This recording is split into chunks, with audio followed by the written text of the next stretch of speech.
Happy Tuesday. I know yesterday is Yellowknife City Council Day. Tuesday is normally not a live stream day because tomorrow is more City Council. But that's kind of why I wanted to be able to do this stream today. The stream tomorrow that I'll be doing at 10:30 in the morning, which is really important, it's the Committee on Housing and Safety of City Council, which I like to think of as the committee for killing Black people and fucking over the unhoused, because that's basically what they do. To that end, I wanted to think back to this morning when I received yet another call. We need some help at the sweep. I know that we're not supposed to use that word. I don't have a better one for the disruption and the trauma being caused by the city to eradicate one of the unhoused encampments at 22nd and Stout. Being near these is triggering for me, as I mentioned in the past, because we were unhoused for a while when I was younger. And once you've had experienced housing stability or food instability, it's always with you. That sort of trauma, that fear that this will be the last, this won't come again. And it's tough to describe to anyone who hasn't experienced it. When you look at me, and I know I'm as privileged as a person can get. There's a food chain. I'm almost at the top, but I'm still below pretty much any white man. But privilege has allowed me to be here. But it also, the fact that I say that I was unhoused is really, really hard for people to believe. People who start out unhoused don't wind up in the places that I go. They don't end up at Ivy League schools. They don't become investment bankers that live all over the world. So few are able to use the levers available to catapult themselves up the social ladder, that we refuse to believe it even when it does happen.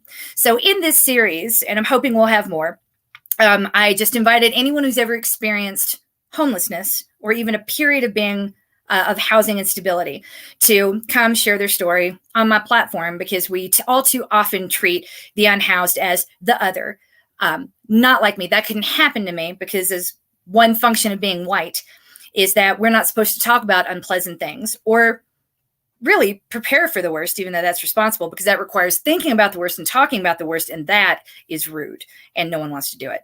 So to that end, I'm honored to share one of my followers with you, who's offered to share his incredible story, which had me in tears, and I hope that it'll resonate with you on some level and get you to care or think a little bit about the unhoused as we head into winter and understand why we so badly want to defund the police. We want to take money away from the police, and instead of calling the police when we see homeless people, call something like STAR that would immediately give them shelter and food and healthcare. And hello, everyone. My name's William. Many of you probably know me from Twitter or have seen me out on the streets at various protests throughout this last summer. Thank you, MK, for giving me a brief period of time on your platform to sort of share my story and to help bring the issues of homelessness to the internet and really give stories a place. So many of us, as MK was saying, think of homelessness as someone else's issue or as something that won't happen to me. And all too often, homelessness happens when you least expect it or something goes wrong that's completely out of your control. For me, I've experienced periods of unhoused times at 3 different points in my life. The first was when I was 4 or 5 years old. I was very young. My mother was in a relationship that was abusive and decided to get out. For many women, we know that they stay in abusive relationships because they don't have the option or the resources to leave. My mother, made the decision to try and make a better life for herself and her family, only to get out and realize that there was nowhere to go and very limited resources for her. My mother struggles with substance use disorder. She's very public and open about that. This is not something I'm sharing without her consent, but she, being a person with substance use disorder and actively using at that period in time, found that when she went to shelters and she went to get assistance, they refused it because she could not pass a drug test. Um, so, when we think of homelessness issues, and when you hear advocates say, housing first policies of get them in a house, get them off the streets, and we can figure out the rest of their systemic issues. We can figure out substance use issues, and we can figure out educational problems later. That housing is something, that housing first policy is personal for me. Um, some of my earliest memories were sleeping in the back of the car, going house to house, trying to find a spot for us to stay early at night. Um, you know, Eventually my mother was able to get clean enough that we were able to move into a shelter for battered women and children. Um, as a requirement of her being there, she had to go into a substance use treatment facility interim, inpatient. And that meant that she could not retain custody of two young children. So luckily, we were able to go to my grandmother's house and stay there. And that really became the bedrock for my childhood. Luckily, us having family and having connections nearby meant that there was somewhere for us to go.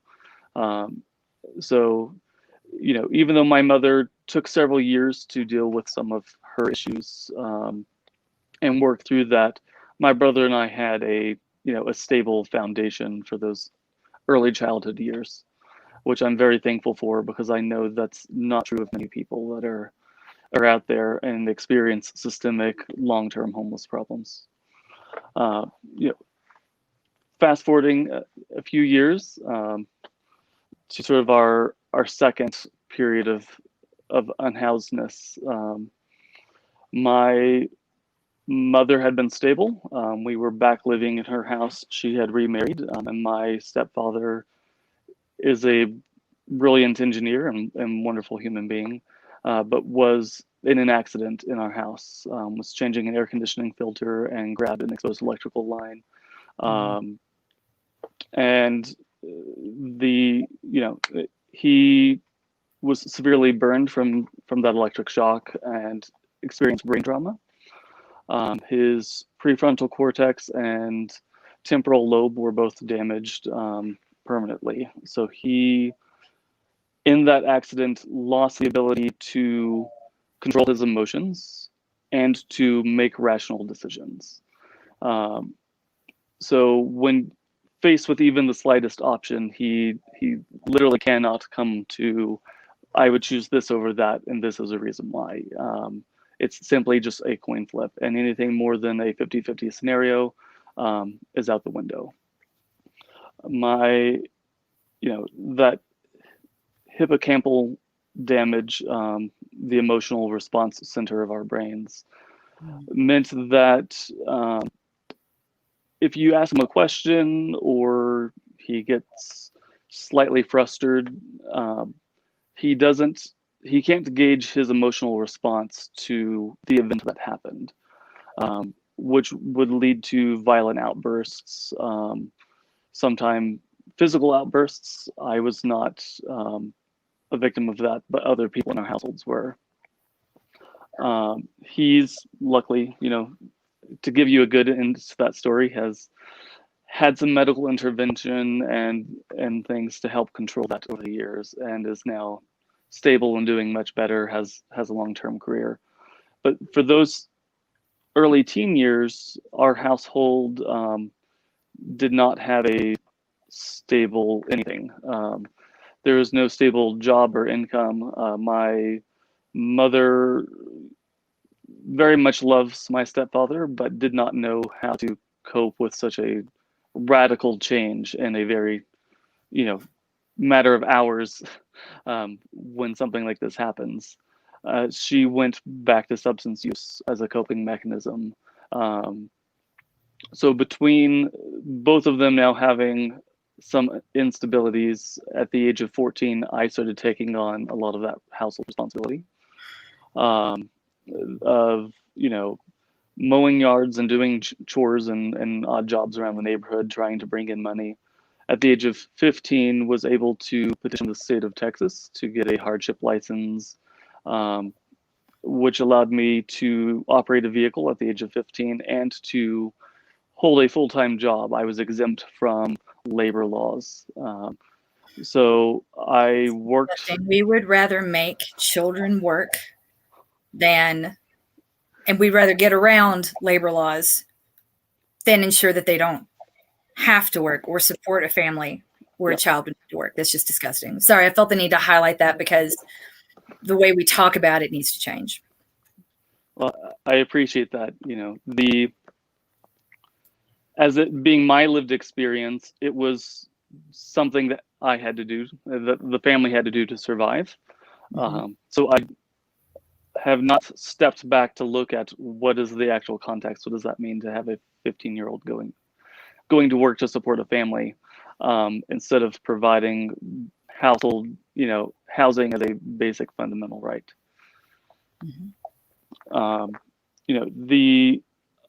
I knew for myself that wasn't something I could sustain long term. So I entered through our school an accelerated program that allowed me to graduate high school at 16. I graduated with honors. I graduated with over a semester's worth of college credit hours. And I moved from Texas to Pennsylvania to get as far away from the chaos of home life as possible. Yeah. So many of us experience that, whether it be rebellion or just an act of survival. But that leads me up to this second period of unhoused, where I was in Philadelphia. I moved there early May, and college. I was lucky to be able to go to school on a scholarship. The same I attended, I believe. I was at Drexel. Oh, okay. Yeah, but same campus, a block away. Yes. So school did not start until September. I wasn't allowed to move into the dorm until Labor Day. So I had sort of a 4-month period where I was just floating. I went from a town of 1,100 people, small farming community with city limits nearly the size of the state of Rhode Island, to a city of 1.4 million people being unhoused and living on the street. So about as much culture shock as you can go through it for any individual at the age of 16. Other things that I did not know at the time is Pennsylvania did not reciprocate and recognize the emancipation that I had in Texas. So I had a medical emergency in that 4-month period, ended up in the hospital, and the hospital would not release me without a parent signature. And so, trying to call through the family tree to get forms faxed to parents in another state, to get paperwork you can.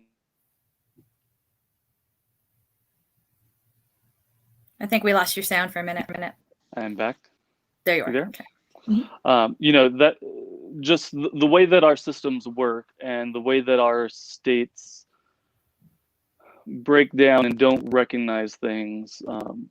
As a gay man, until very recently, we did not have protections at the national level, and everything is state by state. And that is still true of so many areas of our society. And when we talk specifically about the unhoused, that varies from city to city. Where can you sleep? What parks can you go to? Here in Denver, we have the urban camping ban. It's a horrible piece of legislation. When I was 16 in Philadelphia, I slept in a public park. I slept at Washington Square Park, a block from the Liberty Bell. I woke up every morning looking at the birthplace of America. Quite literally, the State House was right there. And really learned a lot about who I was and everything else. But also that was a time for me really for the first time being exposed to a large population of people of color and people of a different social economic status as what I had been used to. Um,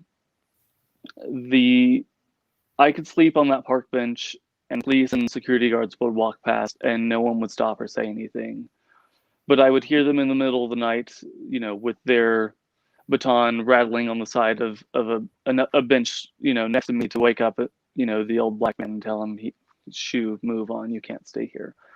I could walk into the park and use the public restroom. I could fill up a water bottle. I could wash out up there. But other homeless people that were staying in the same park as me, if they even walked towards the bathroom, security would rush over and turn them away before they even got to the door. It is despicable the amount of double standards that exist in our society, whether that be racially or socioeconomic class, that just because I'm white and just because I have nicer clothes, I'm allowed to sleep on a park bench or enter certain public spaces. Even as an unhoused person, I was treated differently than the other people sleeping literally feet from where I was. And that's another important point I think people forget to understand. We're so used to being shamed into silence. Well, you should be grateful for what you had. You shouldn't even, do you know how much harder it would be if ... with no acknowledgement of how hard it was and how strong you had to be to survive in a system that was determined to crush you. And when you're unhoused, obviously, privilege still applies, but it doesn't protect you from additional traumas necessarily, and it doesn't prevent you from getting there again. I'm interested in the next phase of your homelessness that came after you did all the right things and you were theoretically, ready to grab the brass ring. Like the story, when we think of the typical American success story, the story we want to hear effectively is yours because it was headed towards a happy ending. And then we were reminded it was America. Yep. So phase 3, fast forward, I've completed 3 years of college. I have, done everything that you're told of. Well, if you get an education, there will be economic promise. There'll be job opportunities. If you put on your bootstraps and you pull yourself up hard and you do all of these things, everything will get better. Mm-hmm. I was top of my class. I had changed from my computer science major into social work because I was so moved by my experiences that I wanted to help other people. And I applied for and was accepted into the internship program. I was given a position, appointed a position at the White House as a liaison for Department of Health and Human Services for SAMHSA, which is their Substance Abuse and Mental Health Administration. They've done great policy work over the years. They are certainly allies, but they can only do what our legislature will allow. I'll leave that there. That's another story. But a week before that internship started, I moved from Philadelphia to DC, getting ready to start this, and received an email from the Department of Education that my scholarships had been revoked. They had canceled my registration for that upcoming semester, and I was no longer, since I was not enrolled in school, eligible to participate in this internship program at the White House. The reason my scholarships were revoked is because the Department of Education, even though I was an emancipated minor, still considered my parents' income when determining my financial need and ability to pay for college. My stepfather, again, with brain trauma and issues there, made an accounting error and had claimed tax deductions that my parents did not qualify for. So when my When he parents had were a audited for traumatic brain taxes, injury. So correct. during this period when his brain wasn't working with a traumatic brain injury, there was no leeway given at all. The IRS just comes in, No. not giving a fuck. Okay. So the IRS came, they audited my parents, found that my parents had filed for claims that they didn't qualify for. My parents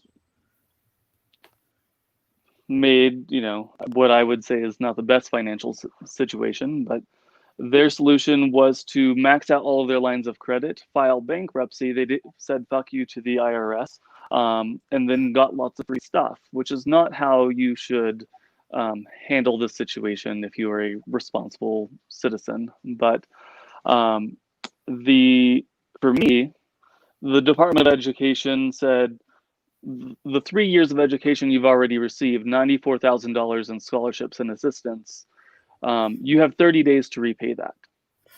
And because our legislatures, mainly led by Republicans over the years, have said that, well, we don't want to subsidize secondary education, because if you're going out and getting a college degree, you should earn more money, you should have all these dream jobs, you should do all of these things, You're have investing said in that you yourself. You cannot want to file reward it. bankruptcy or have forgiveness. Correct. So I was unable to get any leeway from the Department of Education, even if I were to go file bankruptcy. The Department of Education and the IRS sued me to garnish my wages at 80% of what I was earning, because I was a minor, 19 at the time, and in their eyes, since I was a college student, even though they had kicked me out of college, my parents were still expected to pay the bulk of my finances, even though we lived in different states and hadn't been in the same household for years. And you were emancipated. So, correct. So this is the fuck you of fuck yous that our government can do to you, even when you do everything that they say that you should be doing. So I found myself for the next 18 months living in a car, because when I applied for food assistance and housing assistance, they look back 18 months at what you had been earning. I had been working through college, and I had income that, even though I had to pay it back, was still reported as income for those years from the Department of Education. And they said, historically, you make too much money, you don't qualify for this. Come back when you're poorer in the future. Which doesn't help when you're in the middle of a housing crisis now. So I got a full-time job. I was working with a nonprofit organization, and it was actually one of the largest homeless outreach organizations that there is. We provided childcare and did education programs and GED programs to help unhoused, particularly women, be able to access what they needed. And we provided transitional housing programs. We did soup kitchens to provide meals to those that are unhoused, and distributed all of the mutual aid things that you typically see out there.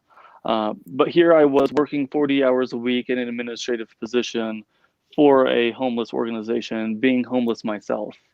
And my coworkers did not know I was unhoused. I lived out of the back of the car because 80% of my income went to, went to the Department of Education before I ever even sell the check. There wasn't much left. My food budget was $25 for a week. I ate basically core noodles and a can of tuna fish a day, but did what I had to make it through that. I started working a second job at UPS overnight, so that way I could have a better quality of life, which meant having gas money so I could turn on the air conditioner or the heat in the car. And that was really about it for 18 months. I maintained a Planet Fitness membership so that way I could go in after work and shower. We had a daycare facility at the facility or at my day job. And on Saturdays, I would sneak in using my employee key and wash my clothes there. I was eventually fired for theft because I was washing my clothes as a homeless person at a facility that was designed to care for the homeless. Because I was using, I was using laundry detergent and water. It's fucked up. So again, even the nonprofit world has their way of saying "fuck you." You're gonna have to tell me the name of the organization offline because I want to make sure I never give a goddamn dime to it. Will do. But that's where I found myself. But because I was white and because I could maintain a normal appearance and have clean clothes, and people did not see me on the streets, people did not think of me as a homeless person. I was able to maintain social connections. I was able to maintain normal relations with friends and family and coworkers and move through fairly normally. When people experience homelessness, especially chronic homelessness, the reason that those episodes continue on and on and on is because those connections fail. You are living in a tent and they come by and take all of your important documents away when they throw your stuff in the trash. I had a car because just simply the fact I had a car, I had a trunk where I could lock important documents in. My stuff was safe. If you don't have a place to charge a cell phone or you don't have internet access, you don't have ways to maintain long-term relations. As those connections begin to break down, your ability to get assistance ends. You can't prove that you even exist without those documentations. You can't prove that you have an address history. You can't prove that you formerly had a job. You can't prove that you got an education, even if you did. So those things disappear.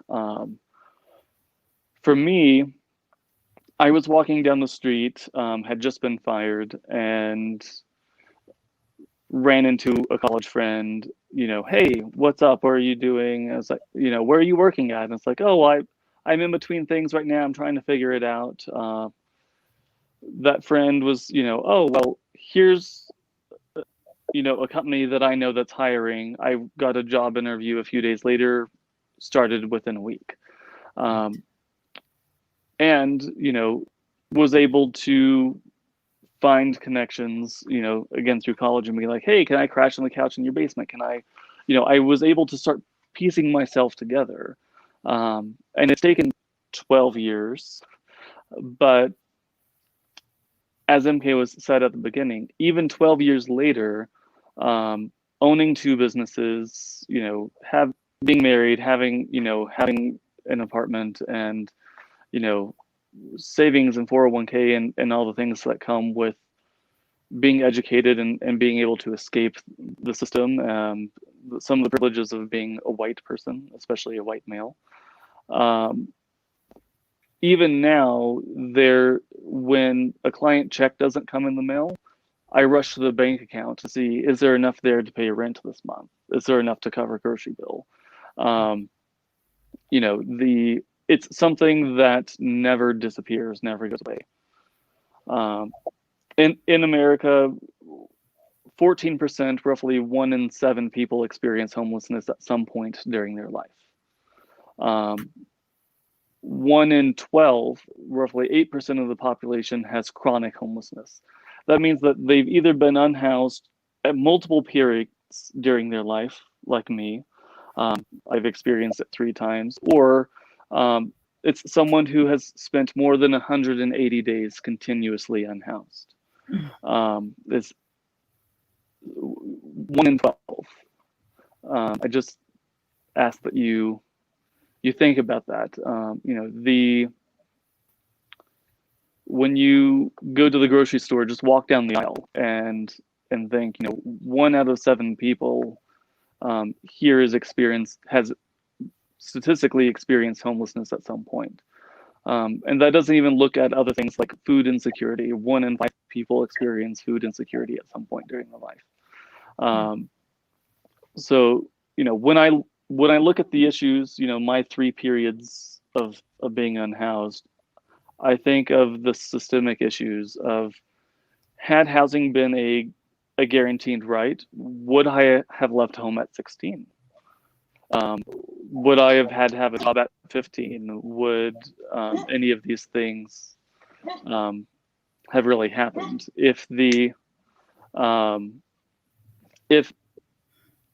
medical care was something that was guaranteed as a basic human right, would my stepfather have been put into a position where he was doing his own taxes, or where he was pushed out of the hospital? His accident happened and he was back home 8 hours later. He was care flighted from our house to the hospital, had 3rd-degree burns on his face. His heart had stopped. We had to do CPR and respiration. Because we were uninsured, he was back home in 8 hours.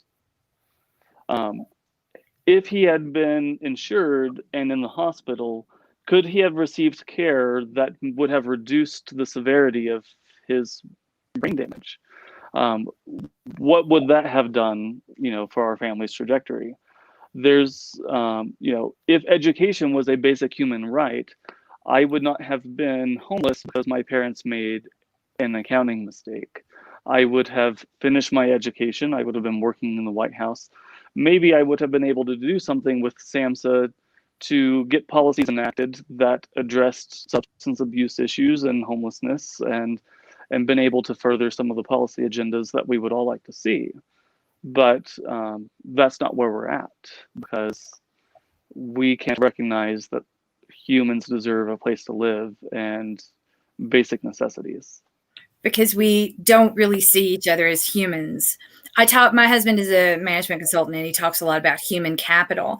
And I keep hearing that phrase in my head. We as a country do not invest or believe in human capital, because by having those floors, by guaranteeing these basic rights to live, we are effectively investing in our citizens, in each other, in the society that we want to build. And we're not doing that, which we're not just failing each other. We're not just failing the most vulnerable.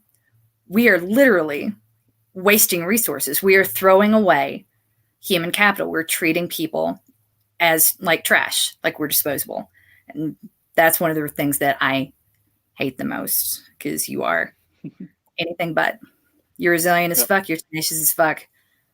And it's an honor to be able to share your story here. And it's a lot, I think, for people to digest, because privilege is not an invisibility cloak. I say that a lot. It's not like the invisibility cloak from Harry Potter. Stuff is still going to happen.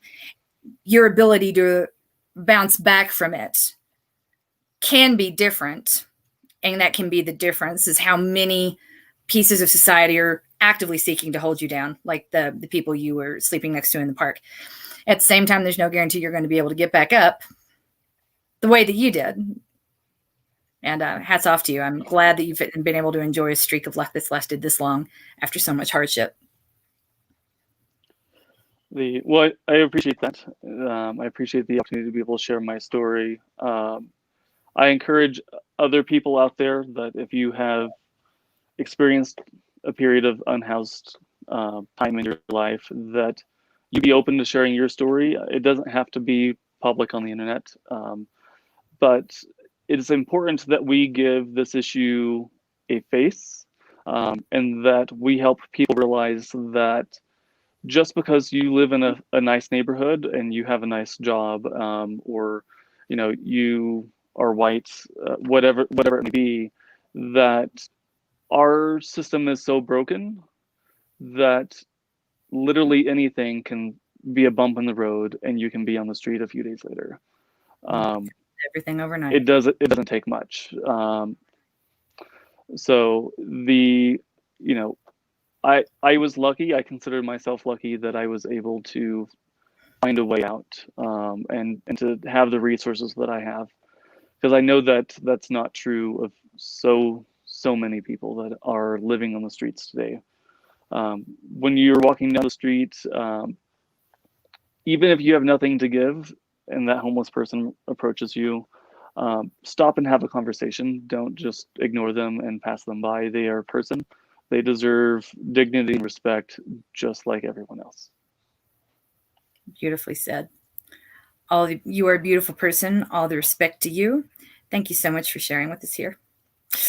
If you or someone else you know has experienced a period of displacement, or otherwise known as homelessness, reach out. Let me know. We'd love to share your story here, and find ways to advocate against this happening to other people in city council, because this will be addressed on a local level. Thanks again. Yep. Appreciate Thank you you. all. Everybody, have a good day.